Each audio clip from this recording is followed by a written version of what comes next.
Grocery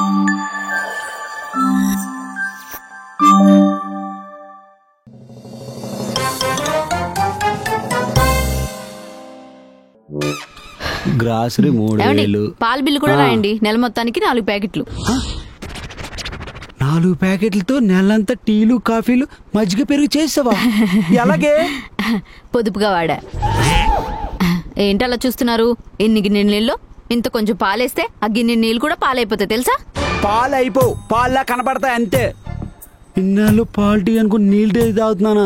నా health ఎంత పాడైపోతుందో ఏంటో. ఏంటండి మొగుడు పిల్లలిద్దరు ఏవో లెక్కలేసుకుంటున్నారు? రాఘవ్ గారు రండి రండి. లావణ్య, రాఘవ్ గారు టీ పెట్టా రండి. ఇన్ని నీళ్ళు ఇన్ని పాలు టీయగా. ఏంటి అలా చూస్తున్నారు? నాకు అలా పెట్టడం వచ్చు. నీళ్ళు లేకుండా ఉత్తి పాలతో చేశాను అనుకో, నా పీక నేను గట్టిగా పిసుకున్నట్టు అనిపిస్తుంది. అమ్మా అమ్మా అమ్మా, అంత పని చేయొద్దమ్మా. నీ గొంతు నువ్వు పిసుక్కోవడం కాదమ్మా. ఇప్పుడు నీళ్ళు లేకుండా పాలతోనే టీ పెట్టేవి అనుకో, పెద్ద పెద్ద భూకంపాలు సంభవించవచ్చు, సునామీలు కూడా సంభవించవచ్చు. ఇప్పుడు ఎందుకమ్మా ప్రపంచానికి అంత పెద్ద నష్టం? సర్లేండి. పర్లేదండి, తీసుకొస్తుంది. వద్దులేండి వద్దు. ఇంతకీ నేను ఎందుకు వచ్చానంటే, ఈ నెల నుంచి మెయింటెనెన్స్ పెంచుతున్నా. 1000.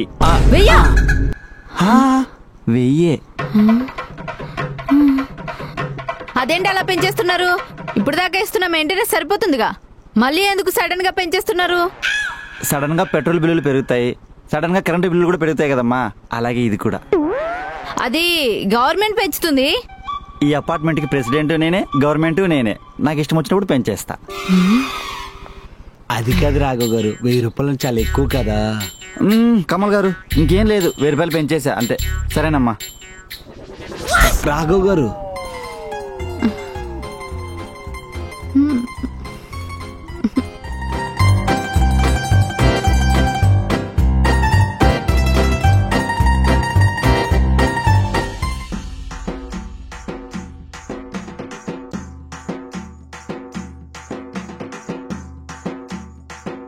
వాడు ప్రెసిడెంట్ అయితే వాడు ఇష్టం వచ్చినట్టు పెంచేస్తాడా? వాడేమైనా ఇండియాకు ప్రెసిడెంట్ అనుకుంటాడా? తొక్కలో అపార్ట్మెంట్ కి ప్రెసిడెంట్. అపార్ట్మెంట్ ప్రెసిడెంట్ కాబట్టి అపార్ట్మెంట్ మెయింటెనెన్స్ పెంచాడు. అయితే నేను కూడా అపార్ట్మెంట్ ప్రెసిడెంట్ అయిపోతా.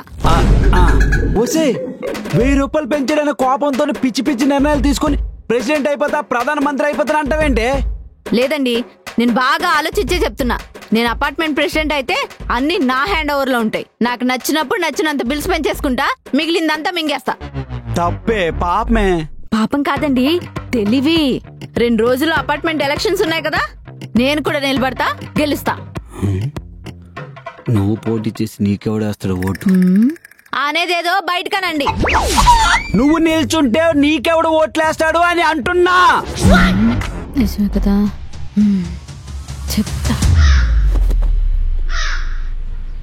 ఏంటండి అర్జెంటుగా మీటింగ్ పెట్టి ఏదో మాట్లాడాలని అందరినీ పిలిపించారు? ఏం మాట్లాడాలి? సరే అండి, అది చెప్తాను. మన అపార్ట్మెంట్ మీటింగ్ కి పంతులు గారు ఎందుకు వచ్చారా అని. ఆహా, ఏమినాయనా ఈ అపార్ట్మెంట్ లో ఏమైనా పూజలు పురస్కారాలు ఉంటేనే ఈ పంతులు గుర్తొస్తాడా? ఇలాంటి మీటింగ్లు గుర్తురాడా? ఏదైనా అర్జెంట్ పని ఉంటే చాలు, పంతులు గారు పంతులు గారు పంతులు గారు ఎక్కడున్నారా అని కంగారు పెట్టేస్తారు. ఇప్పుడు వస్తేనేమో పంతులు గారు మీరు ఎందుకు వచ్చారని అడుగుతారా? ఇది న్యాయమేనా? ఇక్కడ అసలు ఒక్క నిమిషం కూడా ఉన్నావు, ఈ అపార్ట్మెంట్ గేటే అసలు తొక్కను. పంతులు గారు కూర్చోండి. నేనే పిలిపించానండి. ఈయన మనకు పెద్ద మనుషులు అంటాడు. ఇలాంటి మీటింగుల్లో ఉంటే మనకు ఉపయోగమని రమ్మన్నాను. సరే, ఏం మాట్లాడాలో చెప్పండి. సర్లేండి, ప్రతి సంవత్సరం ప్రెసిడెంట్ గా ఎనామిస్ గా రాఘవ్ గారినే ఎన్నుకుంటున్నాం. అవును, మరి రాఘవ గారు అంత ప్రతిభశాలి కాబట్టి ప్రతిసారి ఆయన ఎంచుకుంటున్నాం. థ్యాంక్ యూ పంతులు గారు. తొక్కేం కాదు, ఇప్పటిదాకా ఎవరు ఇంట్రెస్ట్ చూపించలేదు కాబట్టి ప్రతిసారి నీకే ఇచ్చేస్తున్నాం. సర్లే ఆగు. అదే, ఈ సంవత్సరం ప్రెసిడెంట్ గా మా ఆవిడ కూడా పోటీ చేయడానికి ఆసక్తి చూపిస్తుంది. ఈవిడ ప్రెసిడెంటా? మరీ ఎక్కువ చేస్తున్నా. ఏమండి రామారావు గారు, ఈవిడ గాని ప్రెసిడెంట్ అయిందనుకోండి, అపార్ట్మెంట్ లో ఉన్న వాచ్మెన్ తీసేసి రోజుకో ఇంటి వాడిని కాపలా ఉండమంటుంది. ఇంకా కార్లు పార్కింగ్ అంటారు చూడండి, అక్కడ కరెంట్ బిల్ ఎక్కువ వస్తున్న లైట్లన్నీ కట్టేస్తే ఆడి కారు ఈడిని గుద్దేస్తుంది, ఈడి కారు ఆడిని గుద్దేస్తుంది. పార్కింగ్ అంతా చెల్లా చెదురైపోతుంది. లిఫ్ట్ అంటారా, అది కూడా కట్ చేసేస్తుంది. ఇంకా మీరు నడువే, మీ మోకాల నొప్పులు తప్పవు. ఇంకా సీసీ కెమెరాలు కట్ చేస్తుంది అనుకోండి, ఎవరింట్లో ఎవరు చూస్తున్నారో ఎవరికి తెలియదు. ఏమంటారు రాఘవ గారు? కరెక్ట్ గా చెప్పారు పంతులు గారు. ఈ దారుణాలు ఏవి నేను జరగనివ్వను, అందుకే నేనే ప్రెసిడెంట్ గా ఉంటా. ఆహా, అలాంటప్పుడు ఎలక్షన్స్ లో పోటీ చేసి గెలవండి. ఎలక్షనా? అంటే అపార్ట్మెంట్ సభ్యులుగా ఎలక్షన్ లో పోటీ చేసే హక్కు మాకు కూడా ఉంటది కదండి. హ్మ్, ఎలా గెలుస్తారో నేను చూస్తాను.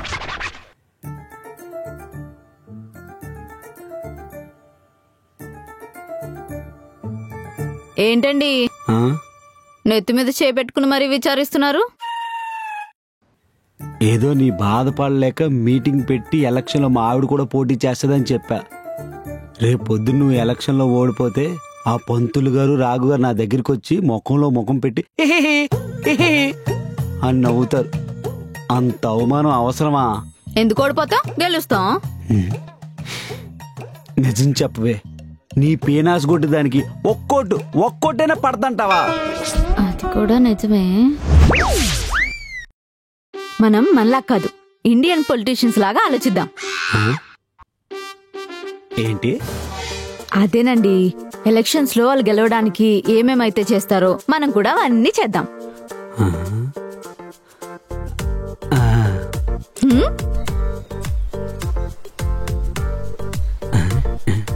సరిగ్గా తుడు. గట్టిగా తుడు, ఇంట్లో తుడిచినట్టు కాదు. మీరు తుడవండి. నీట్ గా రావాలి ఇక్కడ మొత్తం. రాఘవ గారు, ఓట్లన్నీ మనం మనకే బాగా పడాలి. ప్రచారం చేయాలి. ఏ ఒక్క ఓటర్ని కూడా వదలకూడదు. అలాగే అపార్ట్మెంట్ మొత్తం తిరగాలి. అదేంటి కమల్ గారు, మీరు తుడుస్తున్నారు?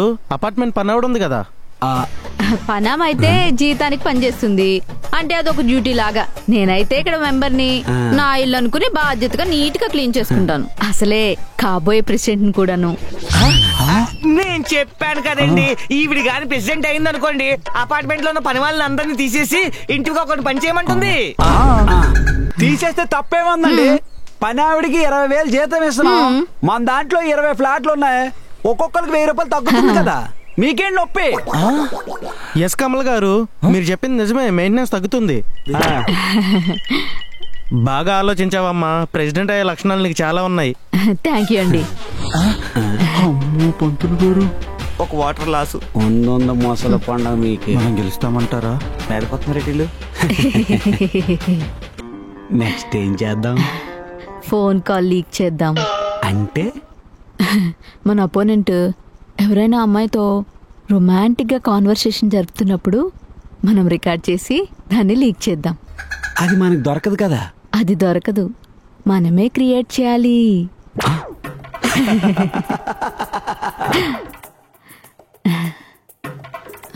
ఏమండి, షూట్ షూట్. బంగారం పాతదే కొత్తది కొనలేదా? హలో హలో, మేము చెదలు కొట్టేవాళ్ళం సార్. ఆ, గవర్నమెంట్ ఫ్రీగా అందరికి చెదలు కొట్టమని ఆర్డర్ చేసింది. మీ ఇంటికి ఎప్పుడు రమ్మంటారు? ఇప్పుడు కాదండి, నేను టైం చూసుకొని చెప్తాను, అప్పుడు రండి. ఇప్పుడు సరే, ఇప్పుడు వచ్చేయమంటారా? ఇప్పుడు వద్దండి, ఇంట్లో అందరూ ఉన్నారు, ఎవరు లేనప్పుడు రండి, కంఫర్టబుల్ గా ఉంటుంది. సరే సార్, అయితే సరే అండి.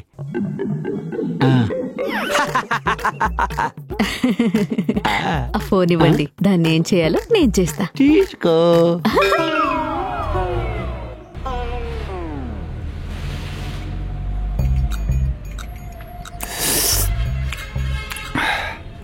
ఆ పిసిని కొడితే ప్రెసిడెంట్ అయిపోద్దంట.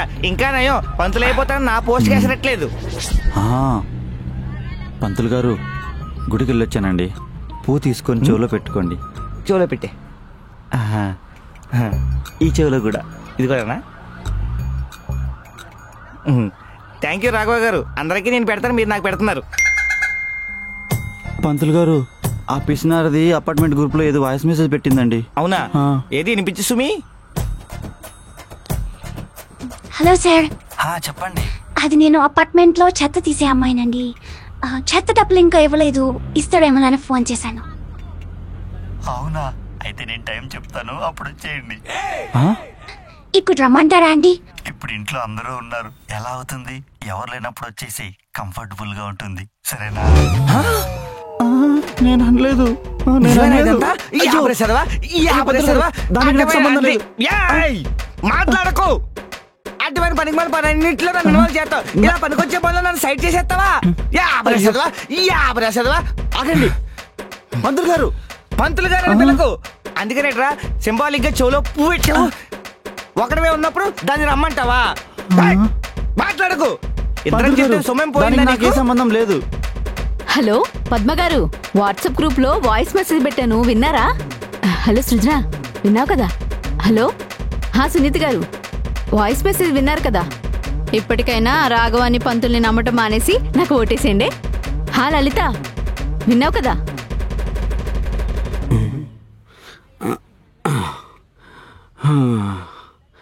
అమ్మా సరేనే, ఇప్పుడు మన ప్లాన్ ఏంటి? ఇది కూడా మన పొలిటీషియన్స్ చేసేదేనండి.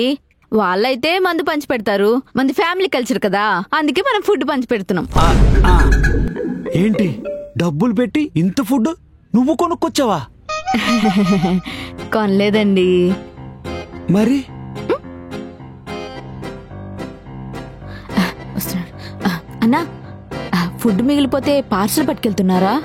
నేను ఒక అనాథాశ్రమం నడుపుతున్నాను, ఆ పార్సిల్ నాకు ఇచ్చేస్తే అనాథ పిల్లలకు పెడతానండి.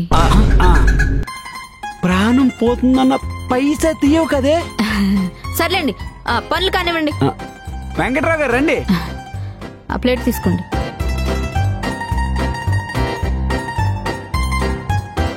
మళ్ళీ జన్మంటూ ఉంటే ఇలా మాత్రం పుట్టకూడదురా. మంచి ఇంట్లో పుట్టాలి, మంచి అమ్మ నాన్నకు పుట్టాలి, బాగా చదువుకోవాలి. అనుకుంటావు, అనుకోవడానికి 100 అనుకోవచ్చు, కానీ అది మన రాతలో రాసి పెట్టి ఉండాలి కదా. I love you. ఇప్పుడేంటి వదిలేస్తున్నావా?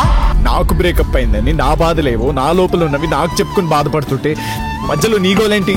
నన్ను ఇక్కడి నుంచి తీసుకెళ్తావా?